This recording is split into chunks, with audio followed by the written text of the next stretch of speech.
Good evening, everyone, and welcome back to the FPL Addicts and Esports Live Fantasy Weekly podcast. Now, a lot of people were calling football dead after the handball against Eric Dyer against Newcastle, but a lot of FPL teams are also placed on life support after game week 3, a really tough game week for so many.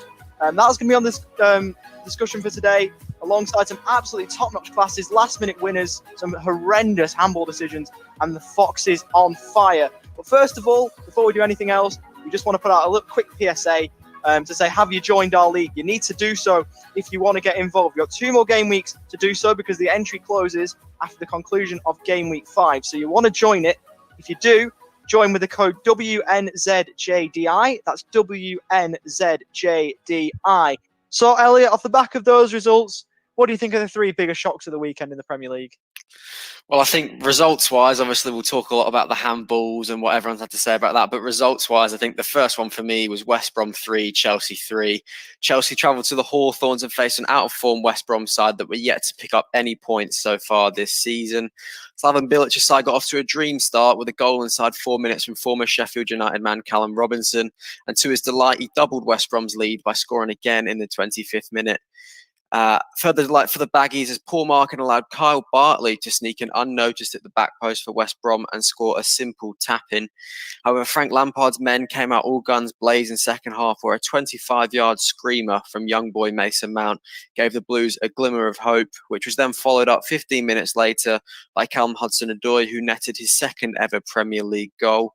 And then in the 93rd minute, to Chelsea's delight, the Baggies were unable to properly clear away the ball from a Chelsea set piece, and Tammy Abraham was able to tap one in from 5 yards, leading to both sides earning themselves a well-earned point in a 6-goal thriller. My second main talking point for the weekend was West Ham 4, Wolves 0. Nuno's men travelled to the London Stadium to face a West Ham side who, like West Brom, were yet to pick up points this season. It looked to be an exciting day for Wolves, with new boy Nelson Semedo earning his first Premier League start in a Wolves shirt. However, things got off to a horror start for them as a quick free kick from Pablo Fornal slipped in Jarrod Bowen, where he netted his first goal of the season. It then went from bad to worse for Wolves as a shot rebounding off the post from Pablo Fornal fell right to the feet of Jarrod Bowen, allowing him to score his second of the evening. Shortly after, a corner was whipped in by Aaron Cresswell, which found the head of Thomas Souček, who nodded the ball into Wolves' number 9, Raul Jimenez, who unfortunately scored an own goal. And then the finishing blow for Wolves was delivered in the 93rd minute as Frenchman Sebastian Haller netted for the Irons, making it a thumping 4-0 victory and the first points of West Ham's season. And finally, my third talking point of the weekend was Leicester 5, Man City 2. As Ollie said, Foxes flying. However, the Foxes' visit to the Etihad couldn't have started any worse for them as former Leicester man Riyad Mahrez scored for Man City inside 4 minutes as he hit a delightful half volley into the top left of Schmeichel's goal. However, this lead didn't last as Vardy steamed forward into the Man City box and was dragged down by former international teammate Kyle Walker. Vardy then converted the penalty in style to bring the game back level into the second half, and Leicester find themselves on the break yet again. A smart ball from the new Belgian left-back Castagna and an even smart finish from the Englishman Jamie Vardy pulls the Foxes ahead. Only minutes later, Vardy is bundled over in the box for the second time, this time by Eric Garcia, which Ederson fails to save the penalty again, extending Leicester's lead to 3 goals, all of the 3 goals coming from Jamie Vardy.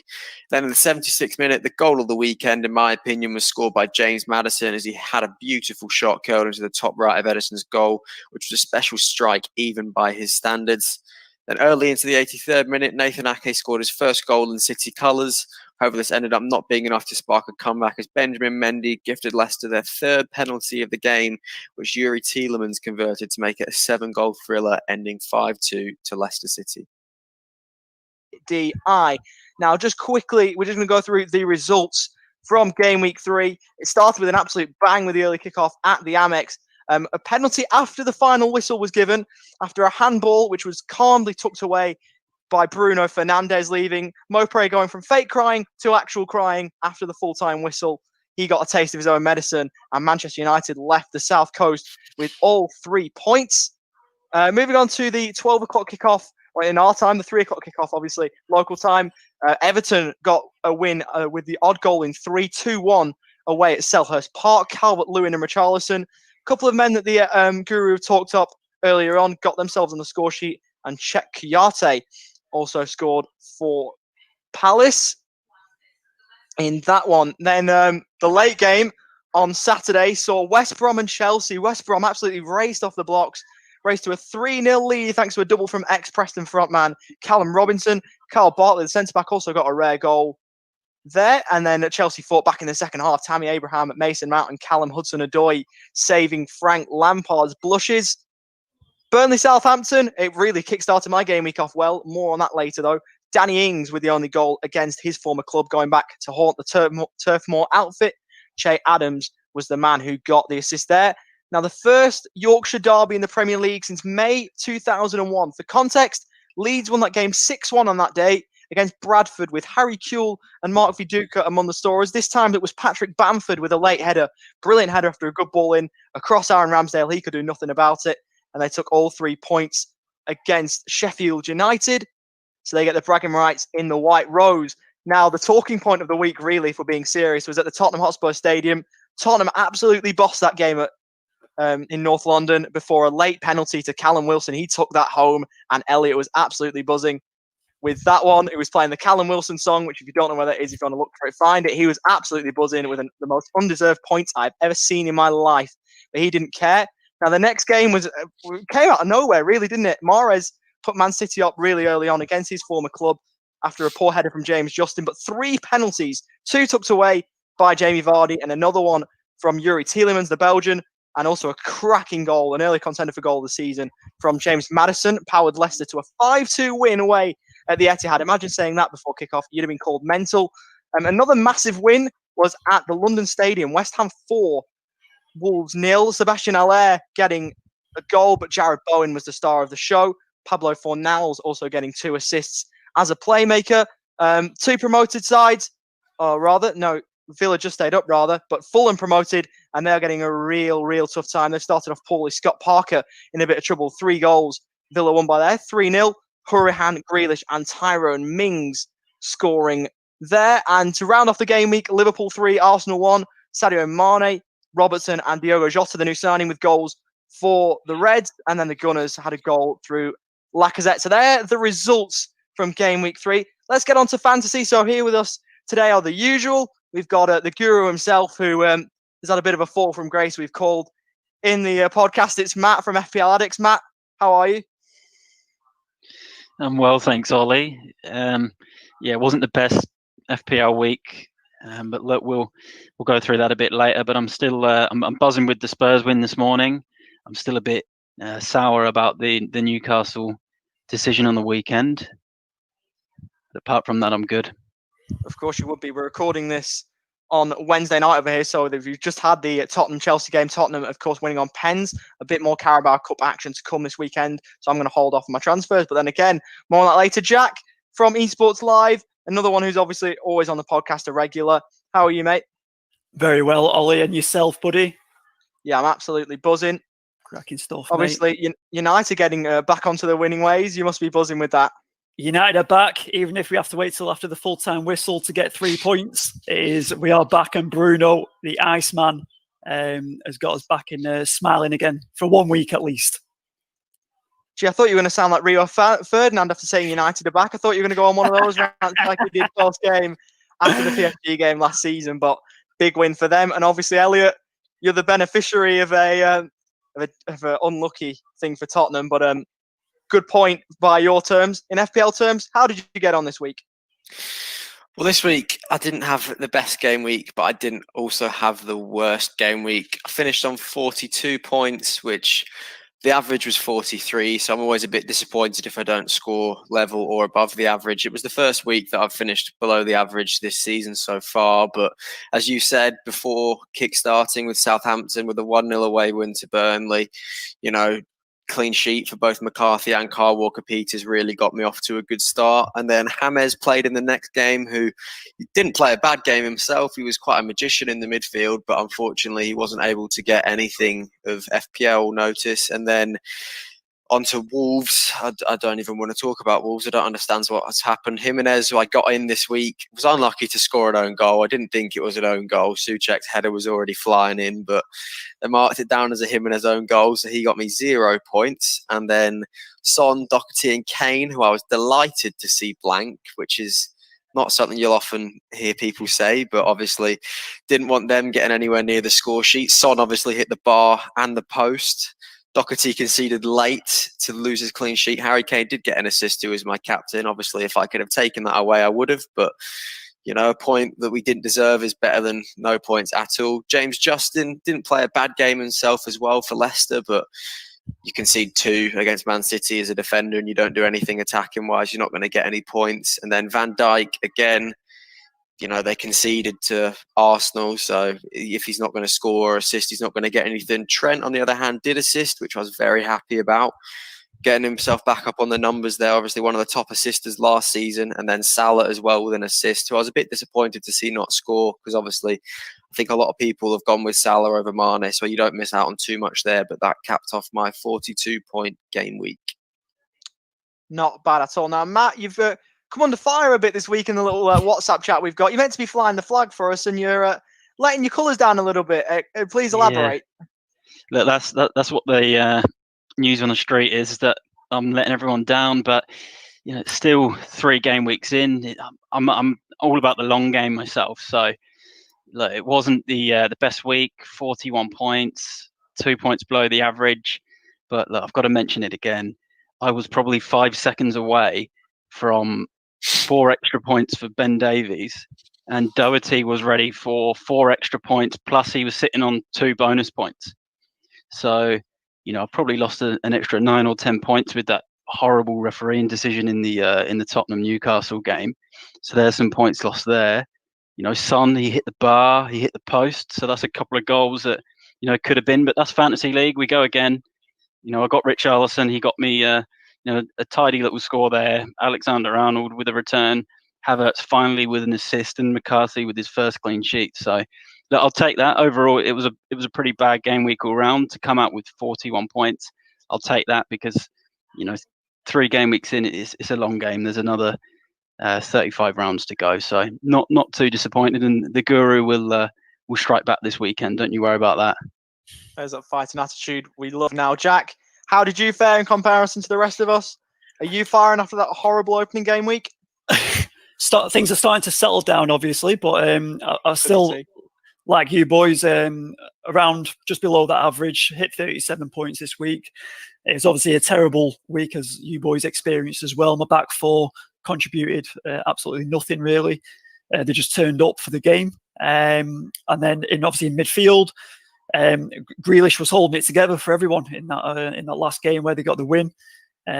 Salah obviously contributed in there. De Bruyne, with that horrendous result that City went through, couldn't really do much in there. And obviously, I changed up the strike force. I dropped Martial and brought in Calvert-Lewin, who saved my week overall. So, you know, not too disappointed after everyone else's results. So that's kind of kept in the mix there and just hitting below the average, but still in the relegation zone of the EPL league, of the FPL league that we've got, unfortunately. So just, you know, like I said, just keeping an eye on everyone down there, just to scope them out so I can take advantage in this long season that we've got, playing the long game, as Matt said. Good to hear. Now, I was the only one here who got above the average, and I only just got it. I was only 1 point above the average. I had 44. As I said, the first points I had all week were Southampton points, and I had Walker-Peters, McCarthy, and Ings up top. Just quickly, I want to address, I've changed my team after the podcast. I told everyone that I was going to take John Egan out, but I'll tell you how pedantic I am with this no Burnley rule I got in. I had Dale Stevens on my bench, who was a Brighton player, and just before he was announced as a Burnley player, I transferred him out, brought in Anguissa, who I started, who got me 2 points. Obviously, I've mentioned how good Southampton have been for me, but the rest all fell apart. Soyuncu obviously conceded 2. Good win for Leicester, but he didn't really get off scot-free. James Justin the same. He basically assisted Mahrez. He should have had a few extra points there, but didn't get anything for it, obviously. Van Dijk, again, he's the one on the chopping block for me. I think he's the one who's going to go for me this week and able to free up funds to get rid of Son. So, if he's not scoring and not keeping clean sheets, he's a bit of a waste of money back there. De Bruyne, we've touched on his horrible result. Heung-min Son, how he didn't get on the score sheet. Spirited display from Carl Darlow, and a bit of the woodwork showing up as well. I don't know how, honestly, I don't know how he didn't get on the score sheet, but he's injured and he's one that we're going to have to take out, even if he is back after the international break. Mohamed Salah was my vice captain. He got himself an assist. And Gisa, as I've already mentioned, blanked. Harry Kane got himself an assist. Again, how he didn't score, I will never know. And Danny Ings was absolutely flying for me. So just above the average for me. The only one here who got above that. So even though it was 1 point above, I'll absolutely take that any day of the week.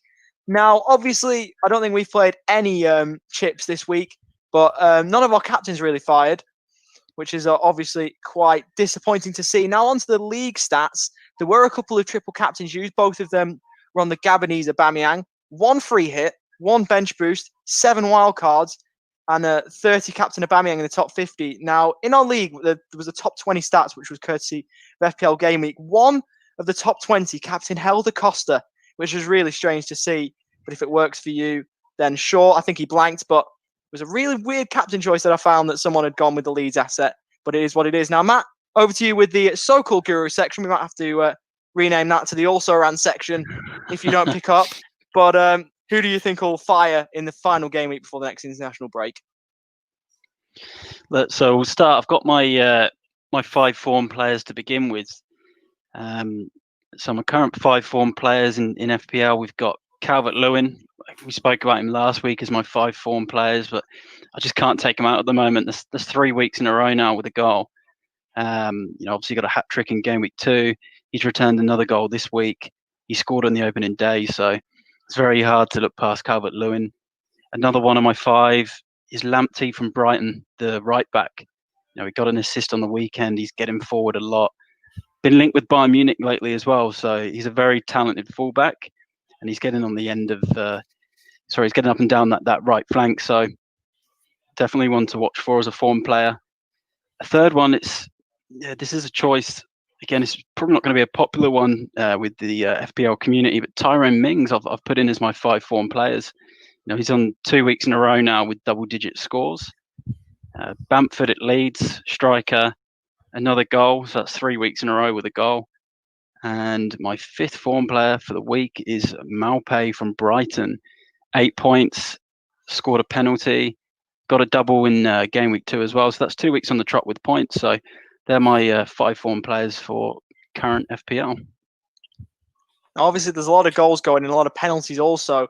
But who do you think are the 3 teams that we should watch out for in game week 4? 3 teams to watch out for. I've gone for Wolves at home to Fulham. I think Fulham speaks for itself with their current form. Got a bit of a paste in at home to Aston Villa on the weekend. So Wolves at home to Fulham. I'm going to go with Liverpool away at Villa as well. I think Liverpool is 3 wins from 3. Aston Villa away. I know Villa have won their first 2, but they were pretty poor for the majority of last season, and Liverpool dominated the league. So I'm really liking the look of Liverpool at Villa this weekend. My last one, I've gone with Everton at home to Brighton purely based on form and being at home. And it was tough to pick those 3 this weekend. I also was very hard to leave out Leicester with a nice home game against West Ham. But if I'm going to pick the 3 for me, it's got to be Wolves, Liverpool and Everton. And Leicester, they're on the edges. I think with West Ham getting that 4-0 win against Wolves, I know Leicester come out and beat City 5-2, but I just think Everton edge it for me. Fair play. Now, who do you think your captain picks are? Are they based in any of those 3 teams, or have you gone a bit outlandish for the captain this week? In terms of captains, I've looked at Jamie Vardy, home to West Ham, Salah away at Villa, Jimenez at home to Fulham. A couple more here, which again, City didn't do too well last weekend, but I'm not going to look past De Bruyne or Sterling again. I like those as captain options. Away at Leeds. Leeds do like to. I know they kept the clean sheet against Sheffield United, but they're known to concede goals in their first two weeks. So it's tough. I just think City are going to bounce back with goals. So De Bruyne and Sterling. And then my last captain pick, he was transferred out by most people last weekend, surprisingly, because Arsenal have a good fixture at home to Sheffield United, I'm going to have to go with Aubameyang as a strong home captain choice. There's a few good picks there. Obviously, I think Sheffield United's actually a 4 on the FDR. They're not playing like it at the minute. 3 losses at the start of the season. No goals for the first time in the first 3 league games in the club's history, which is a mental stat there.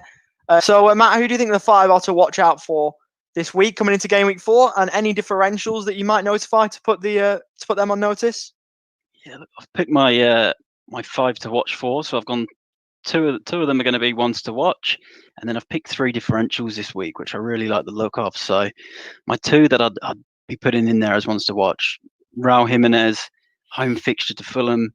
Like, he got his own goal last week, which obviously wasn't great, but Fulham at home, that's that's surely 3 points on the board here for Wolves. And Jimenez, you'd expect at least a goal from Jimenez.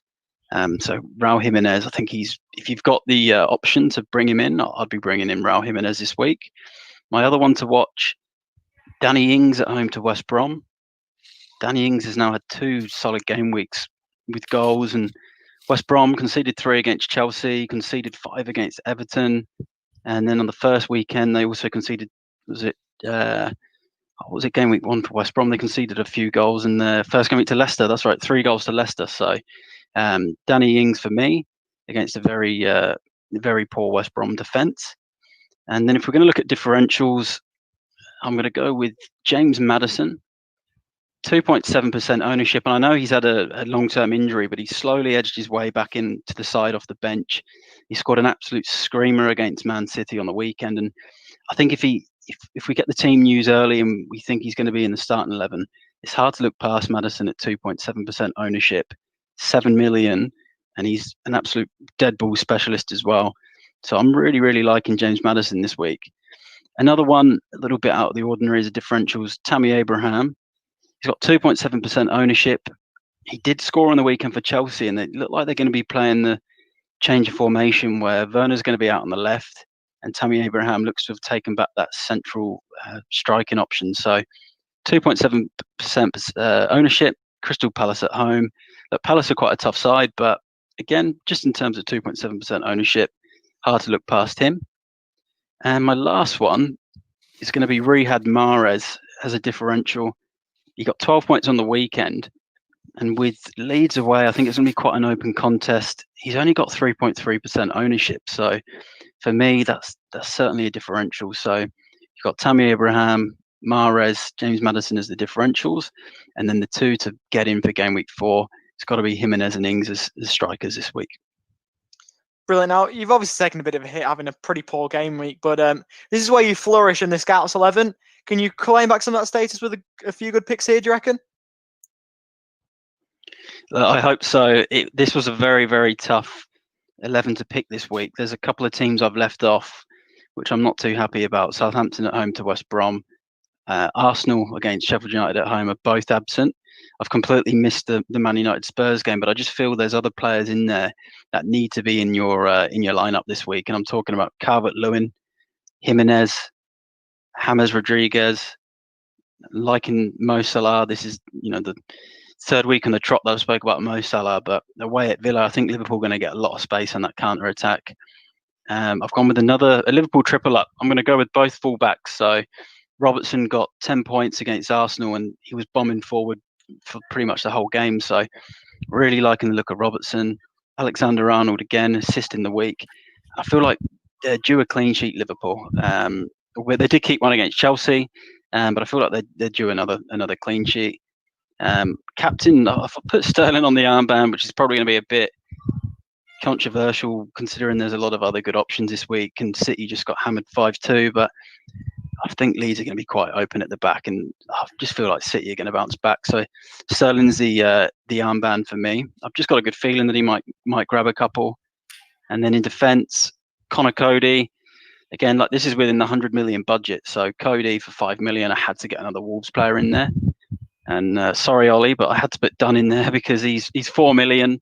He's away at Newcastle, and we saw on the weekend Newcastle don't like to have too many shots on goal. So I'm liking the look of Dunn, and I think it's just got 0-0 written all over it, that Newcastle Burnley game, unless there's a a dodgy handball or something that happens. So that's why I've gone with Darlow, the maestro in goal, who made many a save last weekend. So that's the Scout 11 for me. I think the Liverpool triple up, you can't go wrong this week away at Villa. I just think Were you not right tempted now. to put Mane in there instead of Salah? Obviously, he seems a bit hotter at the minute. Yeah, I know. Mane got his goal, but I think it's 2 game weeks now without a goal for Salah. Plus, he's on penalties. I really like my penalty takers, or set piece takers as well. Jimenez, you'd expect him to be on pens at Wolves. Salah on pens at Liverpool. Maddison on free kicks at Leicester. And yeah, Salah over Mane for me. I just think Salah doesn't go 3 weeks without a goal. Yeah, it's true. And what about obviously KDB? Obviously, he's not in there. You've gone Sterling because you're obviously fancying him a lot instead of KDB, and obviously he's on penalties as well. But so is that not maybe? I've gone Sterling over De Bruyne. There's a good point with De Bruyne being on penalties, but Sterling for me, based on the fact there's no Aguero, there's no Jesus, so I'm feeling Sterling may go central. He played striker the other day, didn't he? Yeah, he did. And Sterling does get those games where he bundles goals. So, he does like to get a hat trick here and there or a double every now and then. I just think this is the week for Sterling. He got an assist in his first game week. This weekend he still had quite a few shots on goal, and he got in and around the penalty area in the box. And I think this is the game week for Sterling. Again, though, like De Bruyne's a good option, but for me, yeah, Sterling's just. There's something about him. There's something about this fixture that I think we're going to see a lot of goals this weekend. All the pressure's on you with that one, mate. It is. And what about obviously? I'm looking at my team obviously for this week. I'm looking at your Scout 11. I was even thinking Calvert-Lewin would be a good shout for captain. Is that what do you think about that? Yeah, Calvert-Lewin's a good shout. I tend to my preference is to captain midfielders based on usually if a midfielder gets it. If a midfielder scores a goal, they get an extra point. You tend to find the midfielders when they score a goal, they're a bit more likely to get the bonus points as well. Nice. Okay. But Calvert-Lewin's a good choice. But yeah, I've just got this feeling about Sterling, so I've just got to hope he doesn't end up getting 2 points. I'm sure we're all excited to see if that comes in next week. I hope so. So now on to the guest section. Obviously, we started that last week, but this week we've got another guest on. It's Birmingham fan James, who's also in our Jaff League. James, how are you? Yeah, good, mate. How you doing? Yeah, very well, thank you. Just quickly, before we move on to FPL, your second favourite team, Aston Villa, have just gone on and signed Ross Barkley just minutes ago as we're recording this on a season-long loan from Chelsea. So what do you think about that? Obviously, you won't want him to be doing well if, obviously, as a Blues fan. No, and that means he's completely ruled out from my fantasy now all year. But no, to be honest, he's a good player, isn't he? When he's on song, he's a good player, and for Villa, that's a pretty good signing, I think. Hopefully, he takes a bit of limelight off Jack Grealish. So, James, your current position in the FPL mini league, obviously, we've seen your team. It's in front of us right now. You haven't done too bad. So where do you sit currently in the mini league? I believe I am 18th. I think I've just snuck into the top 20. 19th, sorry. So I've just snuck into the top 20, which I think is pretty good. I think we've got over 100 people in there, so I'm pretty happy with that. Had about 15 points over average this week. I was pretty impressed with Fernandez's 100-minute goal. 12 points, can't go wrong with that as a score for the week. Jamie Vardy. I've stuck with Vardy since the start, and he's got 5 goals now in 2 games. I think. How many have been penalties? 4 out of 5 been penalties, I think. 2 against West Brom, 2 against City. So yeah, 4. Yeah, so not much on open play, but I'll be sticking with him. Obviously a bit of a thing with Son. I'm not entirely sure how long Son's out for. Matt, I suppose you probably know. He'll be back in 3 or 4 weeks, maybe.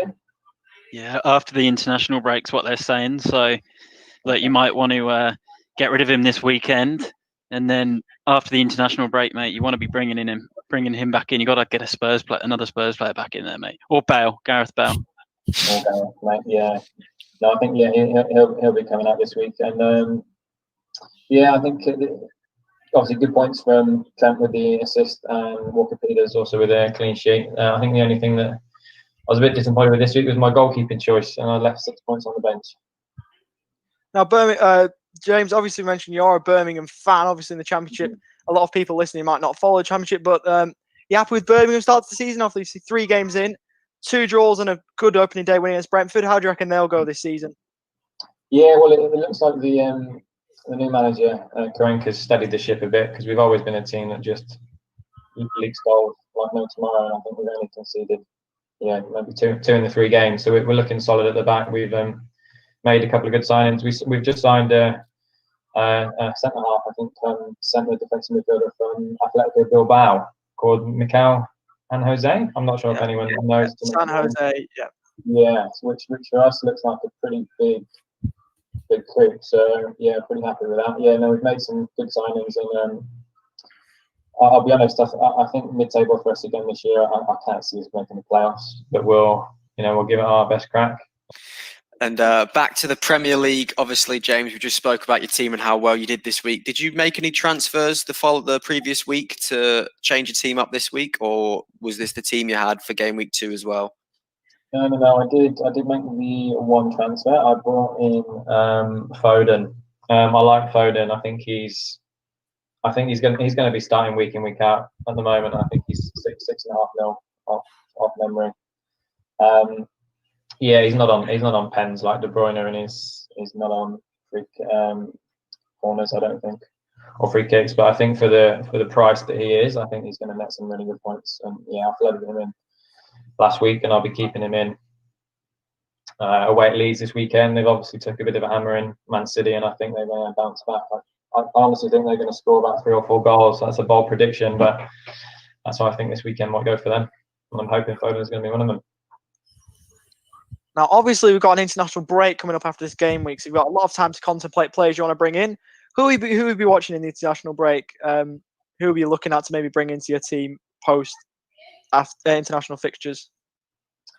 Possibly. Well, obviously, Bale's going to be a big one. I'm not entirely sure if he's going to be fit for whoever Wales have got over the break, but it'd be interesting to see if he gets a game. Yeah, Son's going to come out of my team this week, and I'm thinking as to whether I take Timo out and put in a bit of a cheaper striker. I've got my eye on either Wilson or Jimenez. They've got on paper, Wolves have got some nice fixtures coming up at the moment. I know they took a bit of a hammer in at the weekend. I think they're going to bounce back, and that will free up a lot of room for me. I think if I drop out Timo for one of those 2, I've got enough money to get anybody in. So then I could be looking at one of the big hitters, because I don't have any of the so-called big boys in my team, and that's the only thing that might draw me back coming over the next few weeks. So yeah, that's a couple of things that I'm going to be looking at. Yeah, just on Wales just quickly. They've got England next. Their first fixture against England in the international break, so should be interesting to see if Gareth Bale does play against that, and if he comes up against some of his future Tottenham teammates. And obviously, James, being a Birmingham fan yourself, do you have any favourite players in the Premier League, however? I've got a few disfavourite players, but favourite players, I don't know if I have to be honest.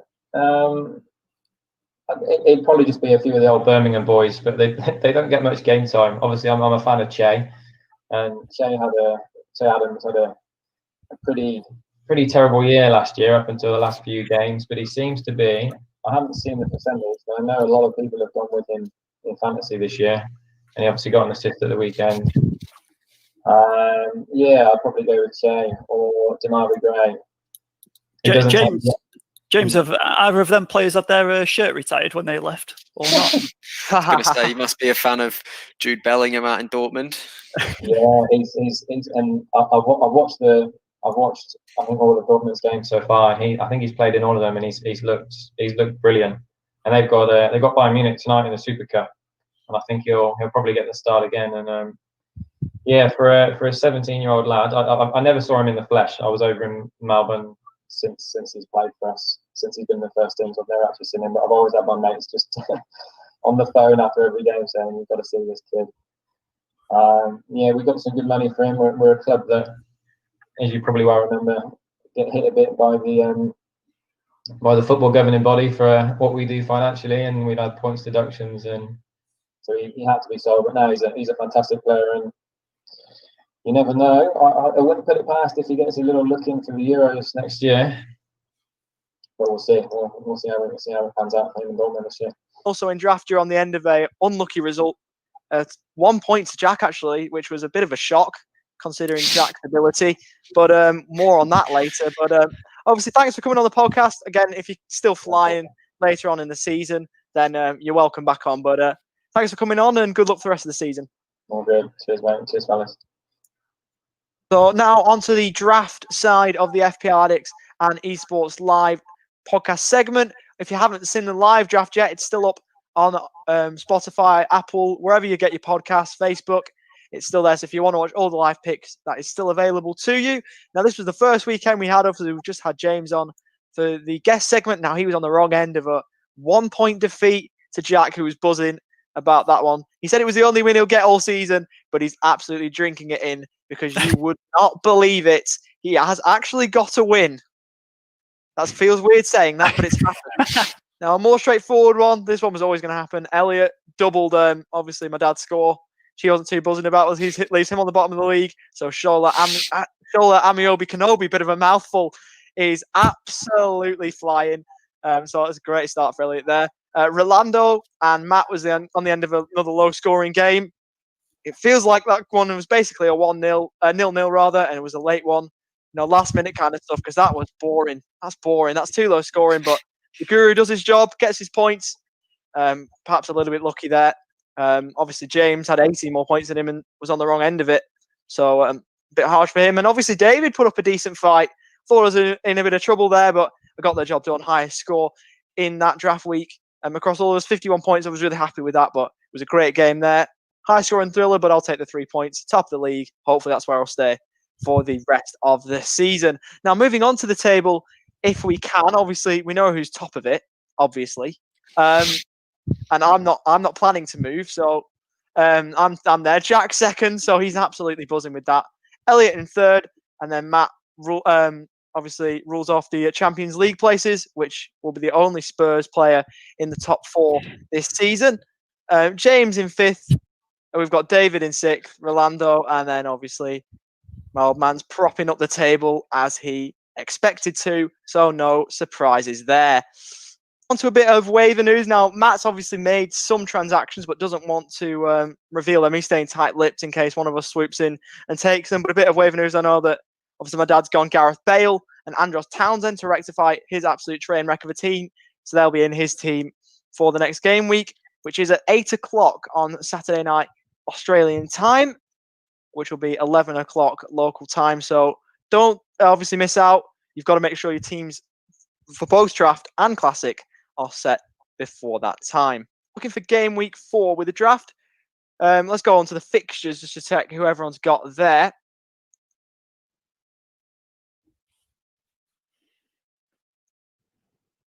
Fixtures will be coming up in a matter of moments. There they are. Do I do that bit? Do I do that bit again? Just about the fixtures bit. Yeah.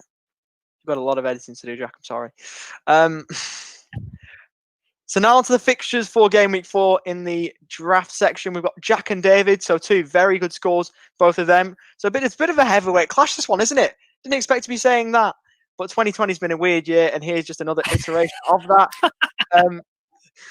I've got Rolando, so again, could be a shock away win for Rolando, but hopefully, I can go 2 from 2. Matt and Elliot, clash of the Titans, you could say.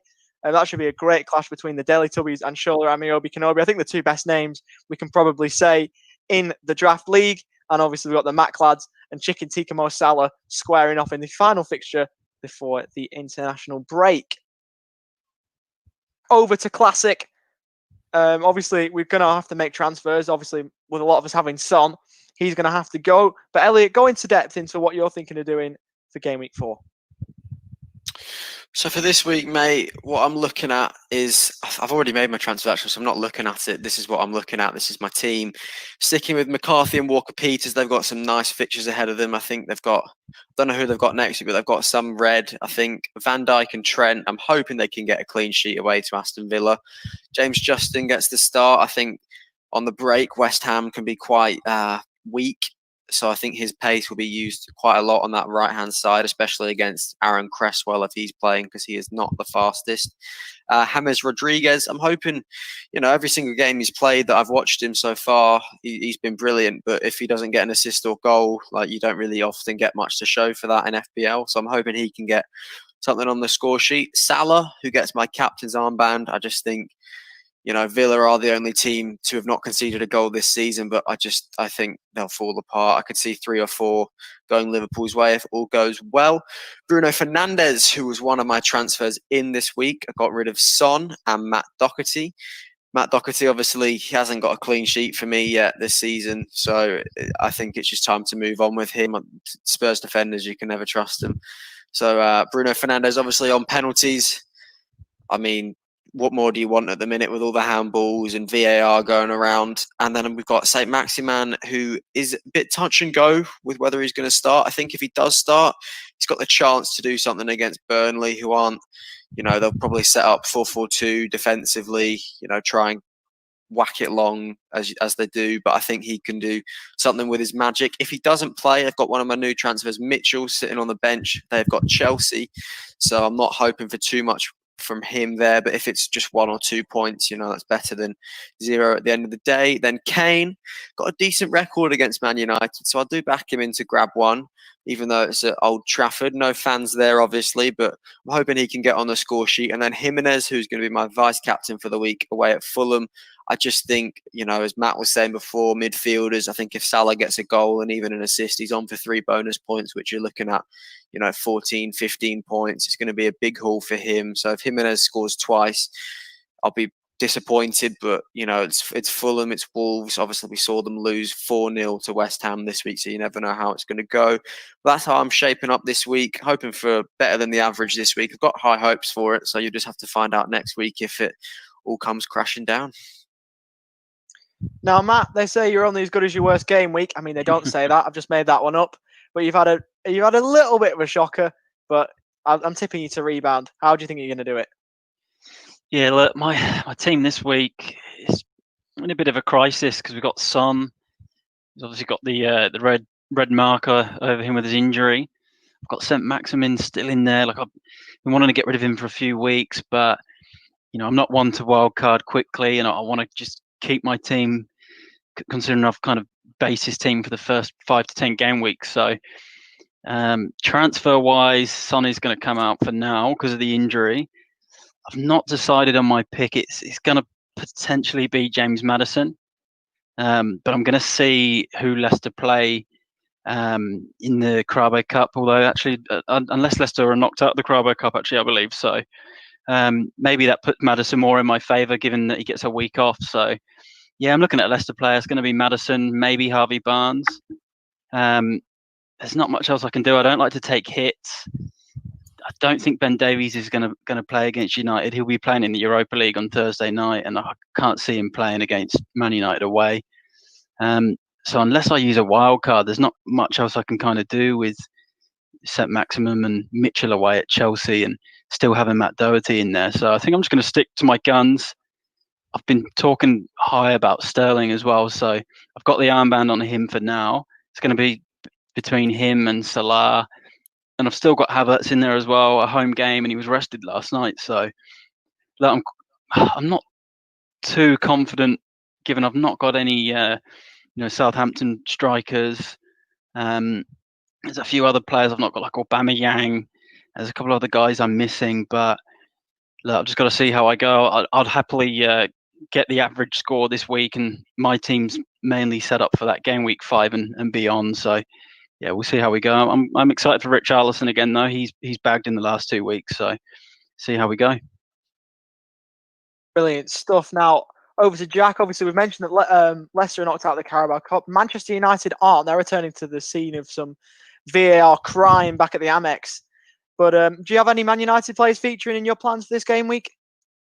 No, I haven't actually. I've kind of obviously I took Martial, who's my only United player, who in from last week. He went out. Calvert-Lewin came in, and I was just looking at trying to see who could maybe fit in. Now looking at Greenwood and looking at the low value ones, but I've decided to obviously stay away from the United ones at the moment, and probably Fernandes. Can't really afford him currently with my team, so.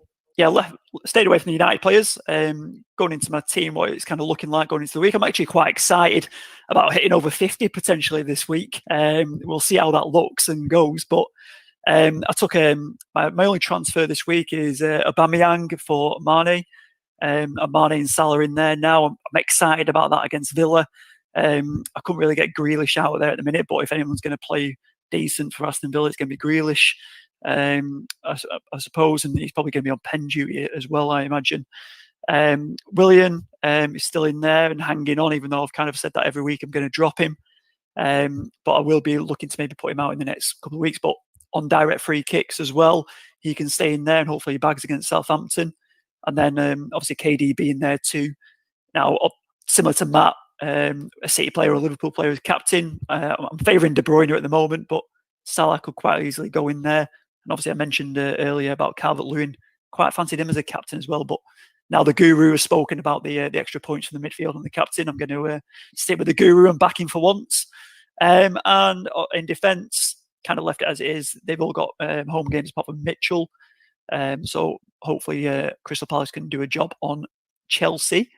And yeah, everything apart from that stays as it is. Looking pretty settled and excited for this coming game week. Correct here. Now, my team, I'll be making 2 transfers. I've said that Van Dijk will be on his way out, and Tariq Lamptey will be the man coming in for me.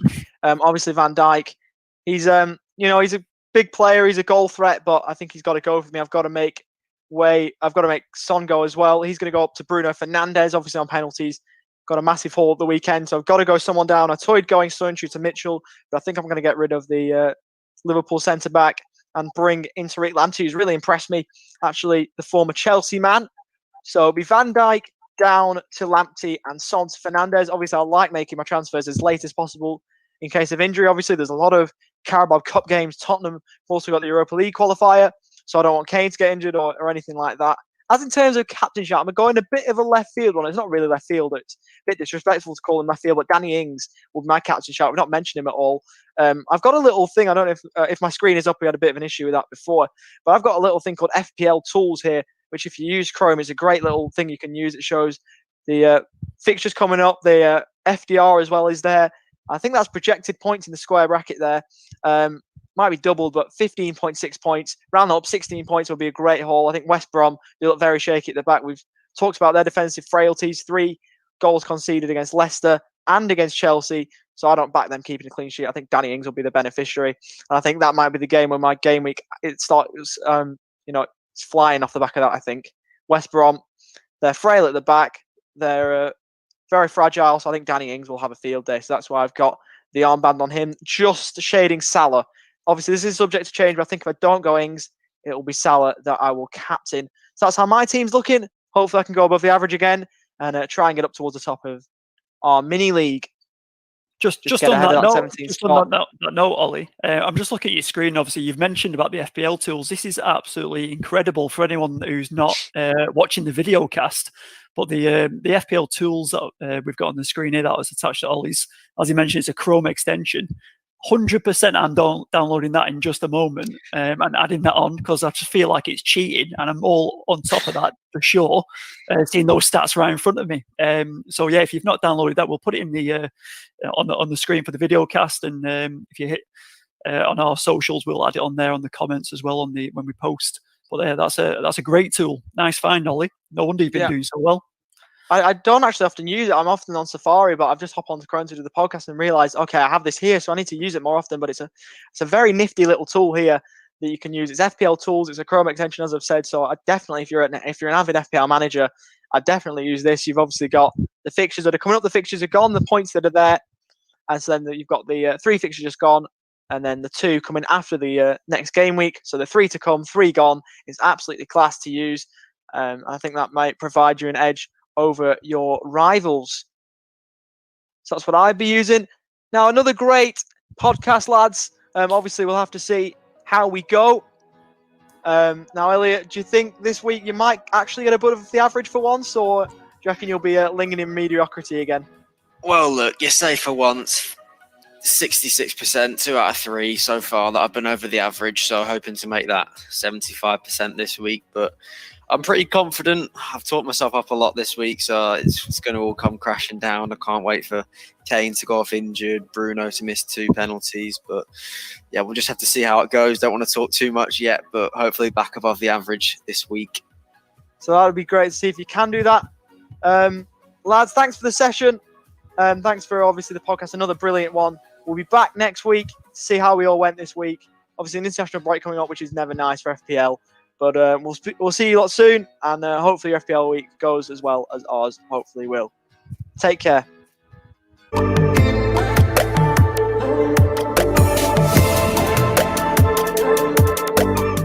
Welcome, ladies and gentlemen, to this live esports fixture here.